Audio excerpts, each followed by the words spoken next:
एक घने जंगल में एक ताकतवर शेर रहता था। वो खुद को जंगल का सबसे बड़ा राजा समझता था। एक दिन उसकी मुलाकात एक शांत और समझदार हाथी से हुई। शेर ने घमंड में कहा, मैं सबसे शक्तिशाली हूं। हाथी मुस्कुराया और बोला, ताकत सिर्फ दहाड़ में नहीं, धैर्य और बुद्धि में भी होती है। इतने में तेज आंधी आई। शेर डरकर छिप गया, लेकिन हाथी मजबूती से खड़ा रहा और दूसरे जानवरों को भी बचाया। शेर को अपनी गलती का एहसास हुआ। एक गांव में मोती और शेरू नाम के दो कुत्ते रहते थे। एक दिन उन्हें सड़क पर एक रोटी मिली। शेरू बोला, ये रोटी मेरी है। मोती बोला, नहीं, पहले मैंने देखी थी। दोनों जोर जोर से लड़ने लगे। तभी एक चालाक कौवा आया। वो बोला, मैं रोटी बराबर बांट देता हूं। लेकिन कौवा हर बार बड़ा टुकड़ा खुद खा जाता। थोड़ी देर में पूरी रोटी खत्म हो गई। मोती और शेरू भूखे रह गए और उन्हें अपनी गलती समझ आ गई। एक हरे भरे जंगल में एक तोता और कोहा रहते थे। तोता बहुत मीठा बोलता था, लेकिन कोहा थोड़ा घमंडी था।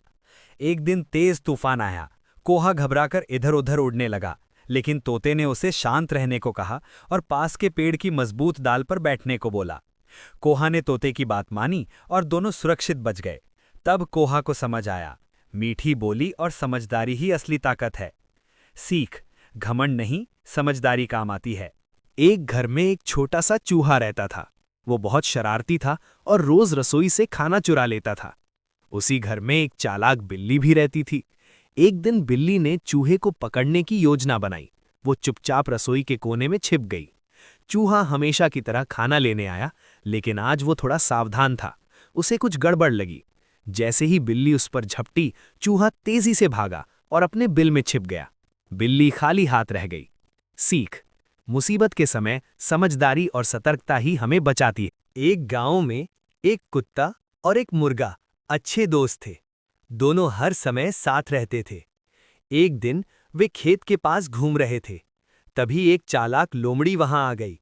उसने मुर्गे को पकड़ने की कोशिश की। मुर्गा तुरंत जोर से बांग देने लगा और कुत्ते ने तेज भौंकना शुरू कर दिया। उनकी आवाज सुनकर किसान दौड़ा आया और लोमड़ी भाग गई। उस दिन दोनों दोस्तों ने समझा कि मिलकर काम करने से बड़ी मुसीबत भी टल जाती है।